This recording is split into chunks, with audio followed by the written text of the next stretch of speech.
fuck did that shit mean? Like, we ain't just gonna skim across that. He said his peen was like a white Somebody explain to me in the comments down below what the hell he talking about. Stars who actually destroyed their careers in a matter of seconds. In a matter of seconds. That's all it takes nowadays for your ass to get quote unquote canceled, man. We're gonna hop into this video. Hopefully y'all having a good day, man. Y'all know it's nothing but good vibes over here on this channel, man. Go ahead and smash that like button, subscribe if y'all rocking with it. This video is made for entertainment and educational purposes. Let's get it. Wow. See the execution? The head in the box. Look, I'm teaching y'all something. Bigoted comments? Believing in a flat earth? Showgirls? Oh, yeah, there's many ways for celebrities to find themselves on the wrong side of fame. Stay tuned to find out about stars who absolutely destroyed their careers in a matter of seconds. In June 2001, Beverly Hills 90210 alum Rebecca Gayheart accidentally struck and killed a third grader crossing a Los Angeles street. People reports that it was the star's alleged negligence that led to the tragedy, with police noting that other cars had seen the boy and stopped when Gayheart tried to pass them in the left lane and struck the child. She settled a wrongful death lawsuit with his family the following year, but the damage to her career was done. Since then, Gayheart's work has mostly been relegated to TV movies, guest starring roles in TV shows, and a handful of single seasons of television projects, such as Dead Like Me. Speaking with People, she credited her relationship with her then husband, Eric Dane, as well as getting professional help through therapy for helping her through this time, adding, "It's something that is with me every day, and it will be for the rest of my life. I don't think anyone could sit and say they got over something like this. I just don't think that's possible. It hasn't been for me." James "Jimmy the Greek" Snyder was one. That's a fact, though. Imagine doing something like that, bro. You got to deal with that shit for the rest of your life, and it was a purely accident. Still don't change the fact that it happened. One of the most successful sportscasters of his time, launching CBS Sports NFL Today in 1976 and remaining there for 12 years. So why'd he leave? Well, he was forced out after making some racist comments on air in 1988. Of course. There's not going to be anything left for the white people. I mean, all the players are black. I mean, the only thing that the whites control is the coaching jobs. As if that weren't bad enough, according to the Los Angeles Times, he took the outrageous step of alleging that Black Americans were better athletes than white athletes, and that this disparity was thanks to slavery. Snyder was subsequently fired, and the Washington Post reported that the CBS Broadcast Group's president released a statement at the time, saying, "Snyder made a number of remarks about black and white athletes which had patently racist overtones. CBS wishes to categorically disassociate itself from these remarks." While he did publicly apologize, according to the Orlando Sentinel, Snyder added insult to injury when he later sued CBS for $20 million and further claimed that his firing aggravated his personal health problems. Following Snyder's 1996 death, Lim Banker, a famous sports bettor in Las Vegas, told the AP, "He really just went downhill after that. It was a shame. He was real bitter."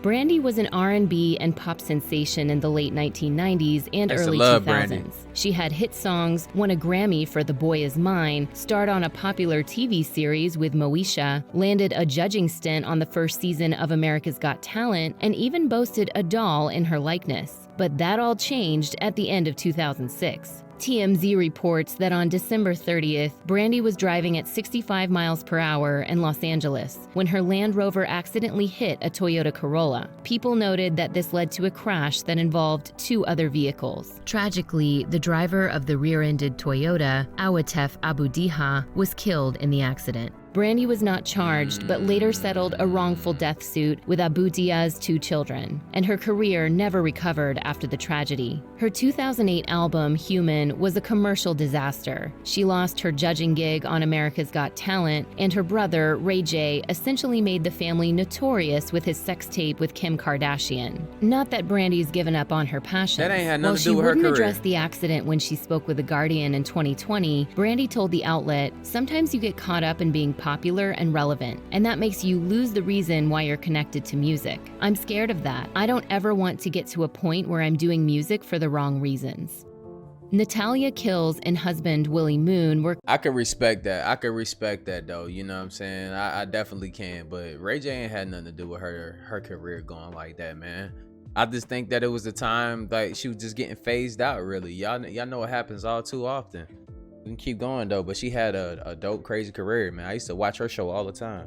I was in love with Brandy. Co-judges on X Factor New Zealand. Brandy was my However, their girlfriend. stint on the show came to an end when the pair appeared to needlessly rip into a contestant in a 2015 audition, earning a reputation for the meanest and most ridiculous X Factor commentary ever. According to the Daily Mail, Kills alleged that contestant Joe Irvine, who simply wore a suit and sang for his audition, was attempting to copy her husband, saying, "You're a laughingstock. Really? It's cheesy, it's disgusting. I personally found it absolutely artistically atrocious. I am embarrassed to be sitting here in your presence having to even dignify you with an answer of my opinion. You make me sick." As if that already wasn't wildly unnecessary, then Moon decided to chime in. I feel like you're gonna stitch someone's skin to your face and then kill everybody in the audience.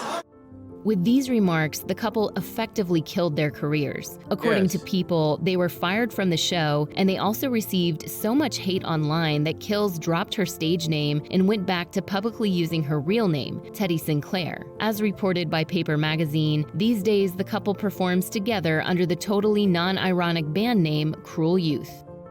Rapper B.O.B. has laid low since his smash hit Airplanes in 2010, but he decided to pop back into the public consciousness in January 2016 to let everyone know that the Earth is flat. As CNN reported, the rapper wrote amidst a series of since-deleted tweets, "No matter how high in elevation you are, the horizon is always eye level. Sorry, cadets, I didn't want to believe it either." As if that wasn't bad enough, B.O.B. got some heat from astrophysicist and cosmologist Neil deGrasse Tyson, who tried explaining to him that the planet is actually pretty round. B.O.B. responded with the diss track Flatline, which features a recording of Tyson discussing the formation of the Earth. It was the most listened to song the rapper had released since 2011, but not for the right reasons. As Billboard reported in 2020, B.O.B. opted to lay low following the ensuing backlash against his conspiracy theory beliefs, and the rapper himself has expressed regrets for how he decided to share his views on social media, saying, "It definitely gets exhausting with people. When your inbox goes from girls sending you nudes to people sending you philosophy essays, it definitely takes some of the fun out of a cell phone." Howard Dean was a favorite. Hey, look, that's a fact, though. Look, man, look, when you doing shit on something, you get a lot of news, y'all. Look, everything you open up, I be terrified to open up my DMs, man. I see booty holes, nipples, everything. It just be crazy, bro. So I don't be wanting to indulge, but that's just crazy, though. This dude right here is obviously tripping. The Earth is not flat, bro. For y'all that's watching this video, bro, it's not flat, man. You see what just happened to this man? Destroyed his whole career because you sound stupid. That's what I'm saying. You sound stupid, bro. To win the Democratic nomination for president in 2004. That is, until the former Vermont governor gave a speech at the Iowa caucus that January and delivered the scream heard round the world while attempting to pump up his crowd. According to Esquire, this essentially ended his chances at ever winning the White House. ABC News reports that the media replayed the so-called Dean Scream gaffe constantly, with everyone from Dave Chappelle to Diane Sawyer offering commentary on it. Dean dropped out of the race a month later. Dean himself reflected on the incident to Esquire in 2016, saying, "The honest truth is that I just wasn't ready for prime time. I came from a state of 600,000 people. I had an intensely passionate following. I wasn't anticipating how rough it would be, and we didn't really have much discipline on the campaign. I was an undisciplined candidate." Leaving off on a positive note, he added, "There's not a lot I regret about it. I've had a lot of fun with it. I got to be friends with Dave Chappelle. I still use the speech once in a while. I get up and all of a sudden I slip into the speech."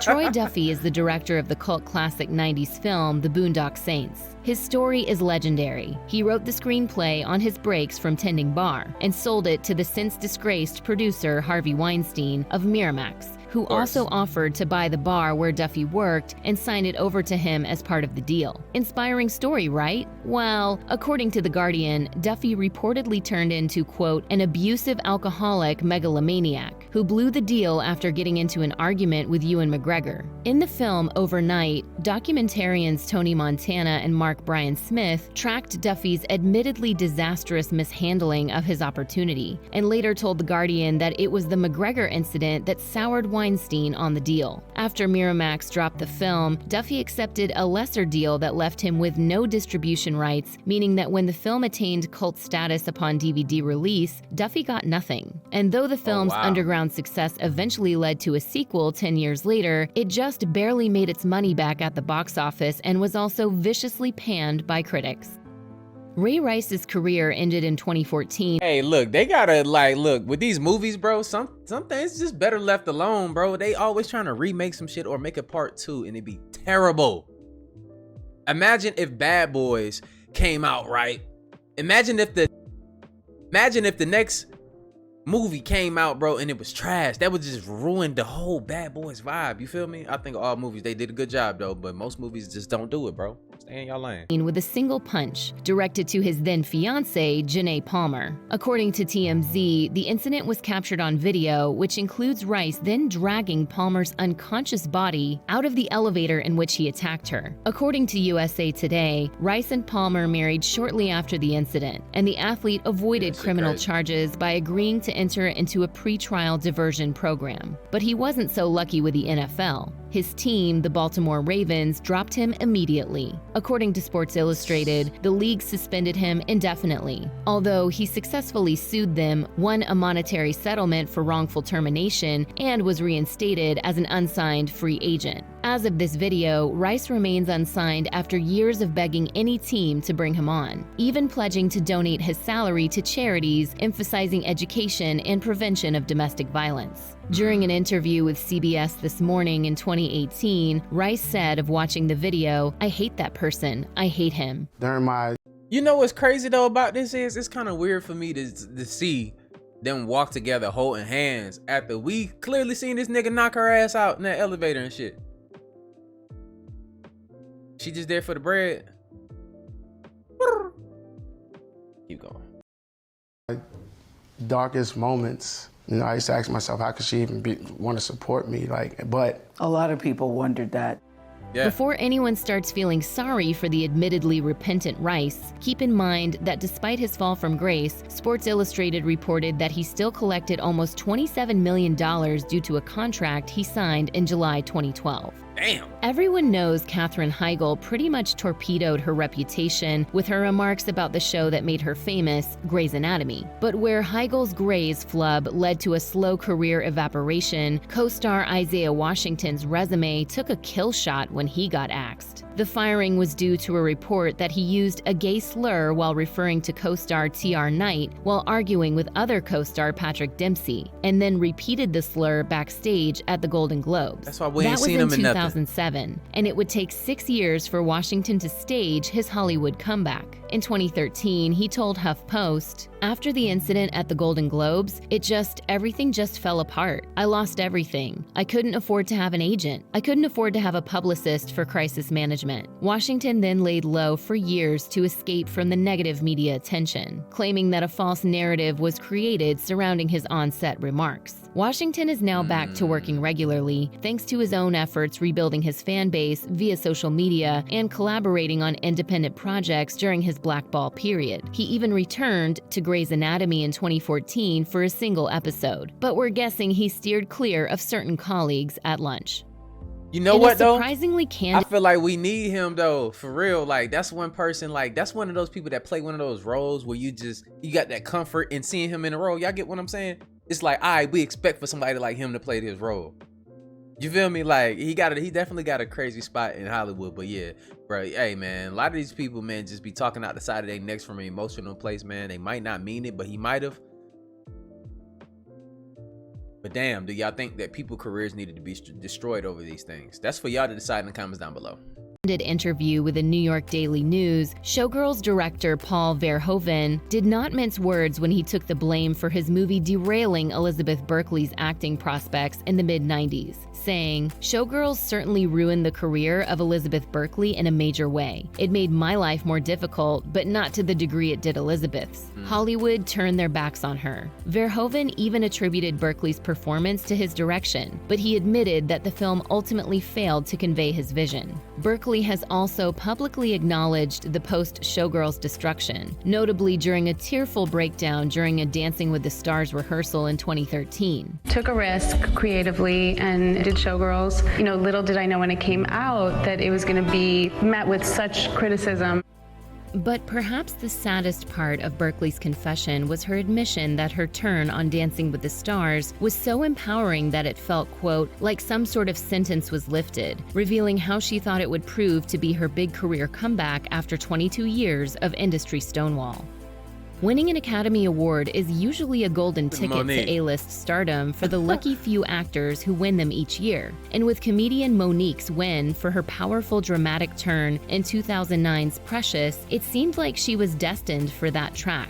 But the second she walked off that stage with her trophy in hand, everything went sideways. She wouldn't get another role for 5 years, in 2014's Blackbird, an indie flick that coincidentally starred fellow Hollywood outcast Isaiah Washington. According to a 2015 interview with a Hollywood Reporter, Monique claims she was finally told a few months prior by director Lee Daniels that she had been blackballed as a result of her husband's aggressive salary negotiation tactics. Monique went to TMZ and blasted Daniels, claiming that she believed he was behind her career downfall because she didn't thank him in her Oscar acceptance speech. Not surprisingly, this did not get Monique back into the good graces of the Hollywood elite, nor did her later doubling down on both Tyler Perry and Oprah Winfrey, whom she's also accused of conspiring against her. Add in her gender and race discrimination allegations against Netflix, and Monique's career may have been abruptly and unfairly shoved into an early grave. In October 2004, Ashley. Hey, but for real though, hey, Monique is she can get her just due now. You know what I'm saying? I think I think she's actually gonna do something with Netflix, right? I gotta really confirm that, but that's what I've heard. Y'all let me know in the comments down below if I'm missing something. But yeah, I'm actually looking forward to her coming back. I want her to do some stand up, you know, get into some more movies and shit, because I just felt like her shit was just a misunderstanding.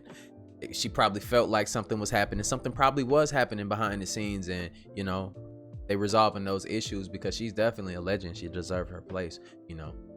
So, yeah. Simpson performed her hit single Pieces of Me on Saturday Night Live, and it went fine. However, when she returned to the stage to perform her next tune, Autobiography, things went south. The vocals for Pieces of Me began playing while Simpson's mic was down at her side. She tried to recover for some reason with a spontaneous hoedown dance before fleeing the stage. I feel so bad my band started playing the wrong song, and I know what to do, so I thought I'd do a hoedown. Later, on 60 Minutes, she blamed her acid reflux for her reliance on a backing vocal track. Simpson later attempted comebacks, but the public wasn't having it, considering she was booed at her Orange Bowl performance in January 2005. Her record sales unfortunately never recovered. Opening up about the fallout from the ordeal on her e-reality TV series Ashley and Evan in 2018, Simpson reflected, "You know, I had finished my album and it was out, and Pieces of Me was #1, and then all of a sudden, you know, happened, and it was like boom, and the world hated me for this SNL moment I had." This Australian DJ certainly wasn't a lose it all just like that. She was on some Milli Vanilli shit. We ain't gonna skip that, y'all. You know she was dead ass wrong though. If we want to come to a concert, been supporting your ass, look, we want to hear your damn voice. Turn up. What you talking about? You got this backing vocal on here. Okay, Millie. wide name prior to her career-shattering goof. But she is now, especially since her ill-advised antics even got the royal family mixed up in a tragic suicide in 2012. According to BuzzFeed, Mel Gregg posed as Queen Elizabeth and called the hospital where a pregnant Kate Middleton was being treated. She spoke with 2 nurses. First was Jacinta Saldana, who forwarded the call to another nurse who unwittingly told the DJ and her coworker details of Middleton's condition. 3 days later, reportedly distraught over her involvement with the breach of such a high-profile patient's medical information, Saldana died by suicide. Gregg and her co-host Michael Christian were suspended from the airwaves. Their show was canceled, and higher-ups called for a suspension of prank calls. Christian, who was a minor player in the call, returned to radio on a different station a few months later. Gregg, however, filed a lawsuit against her employers, alleging that they had not maintained a safe workspace. They eventually settled, with the station publicly stating that Greg had objected to the airing of the prank call. Nevertheless, she also resigned from radio in December 2013. After a 3-year hiatus, Greg returned to the airwaves, although she admits she's still apprehensive about being known for the infamous prank that ended in tragedy, saying on A Current Affair, "There's not a minute that goes by that we don't think about that family and what they must be going through, and the thought that we may have played a part in that is gut-wrenching." You know what though? People go to jail for stuff like that. I don't see why they not. Skills, a pop sensibility, and the looks of a teen idol, John Mayer became one of the most notable musicians of the early 2000s. Nominated for Best New Artist at the 2003 Grammys, he'd win 7 trophies by decade's end. His first 4 albums were all certified at least double platinum by the RIAA, and he routinely topped the Billboard adult rock charts with hits like No Such Thing and Waiting on the World to Change. Then Mayer gave an interview to Playboy in 2010 that left him waiting on the world to change its newfound distaste for him. He made a series of bizarre and discomforting comments about sex, race, and his ex-girlfriend Jessica Simpson, I want to hear this. Saying things like, "That girl is like crack cocaine to me. It was like napalm, sexual napalm." He also dismissed the notion that he dated a lot, claiming that he slept with fewer partners than he did in his early career. Mayer also claimed that he was loved by black people, then casually used the N-word and explained that he pursues mainly white women because his genitals are, quote, "sort of like a white supremacist." Mayer laid low and didn't release any music for a couple years, moved to Montana, thought a lot about what he did and said, and never again recorded a multi-platinum certified LP. Sinead O'Connor was banned from Saturday Night. What the fuck did that shit mean? Like, we ain't just gonna skim across that. He said his peen was like a white supreme. Somebody explain to me in the comments down below what the hell he talking about. Small? Covered in white sheet? Like, fuck you talking about?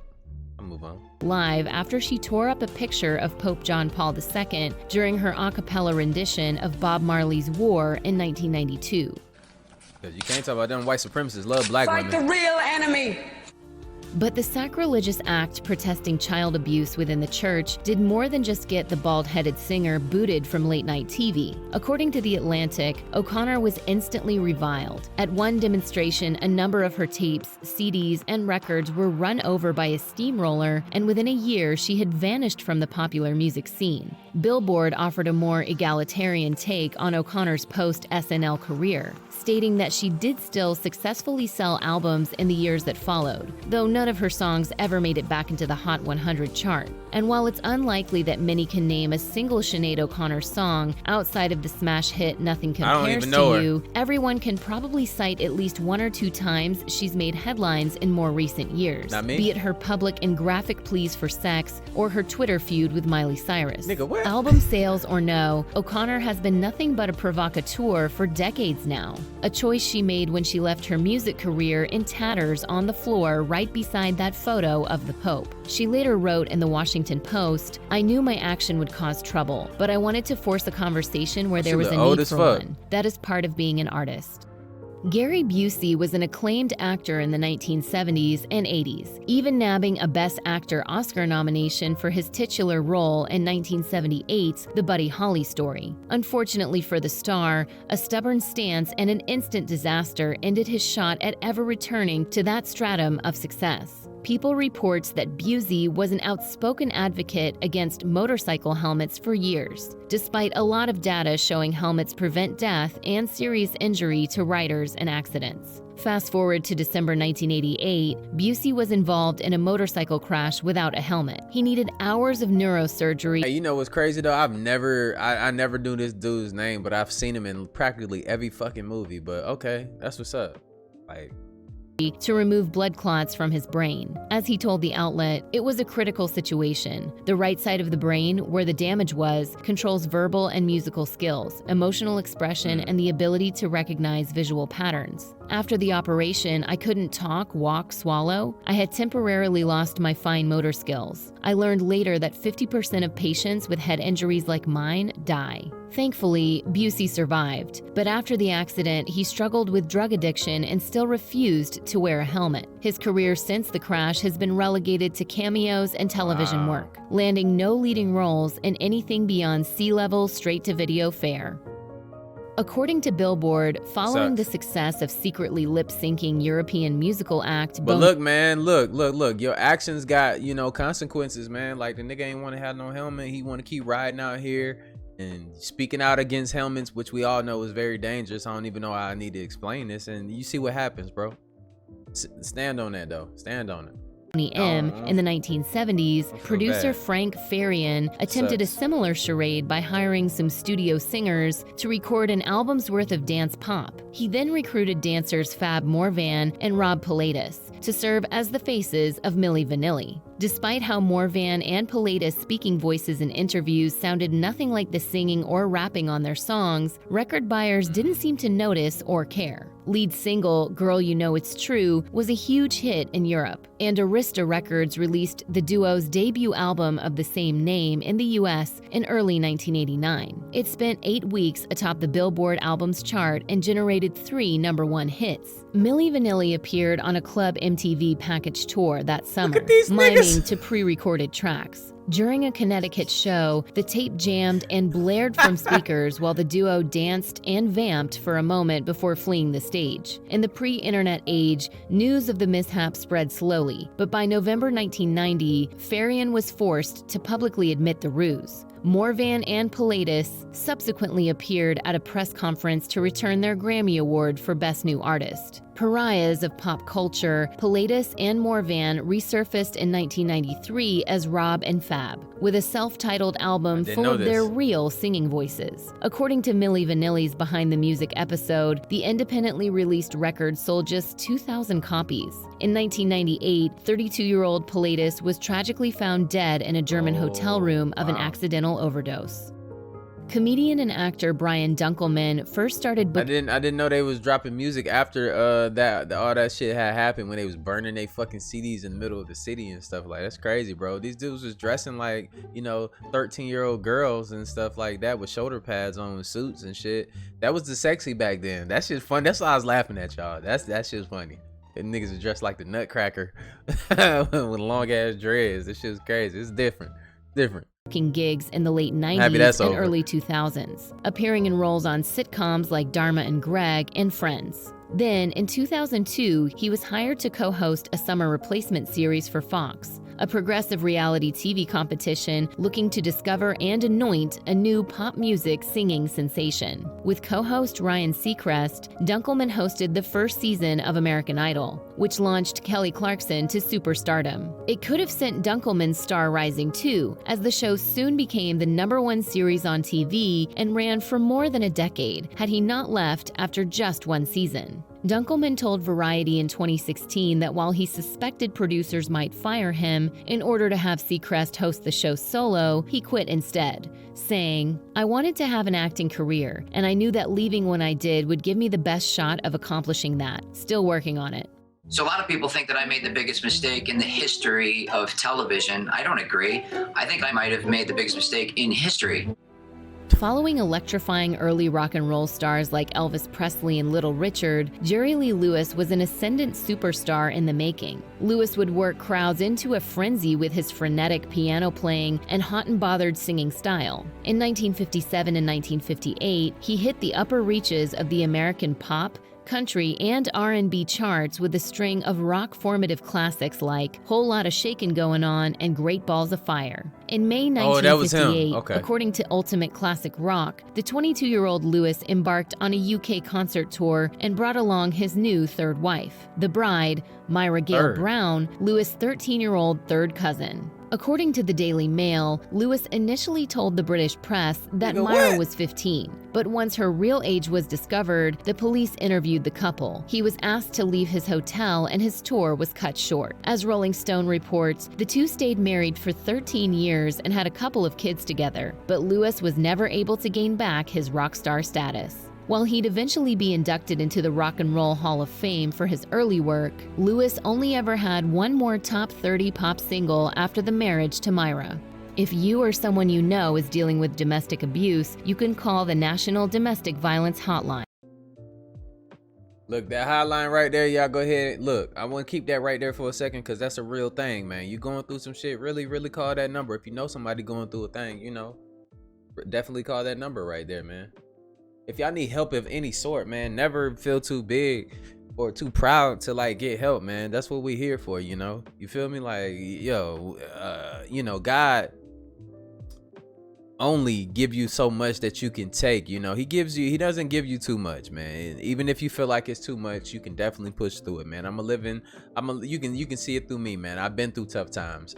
I've been, you know, through the nitty gritty, talking about homeless and shit, and found my way back, man. Climbed up through the ranks, man. Changed my mindset, and it changed my life. So no matter what y'all going through, what tough times y'all going through, just know somebody out there going through a lot worse, and you can get through this. So never resort to, you know, harming yourself or feeling bad about your situation, you know.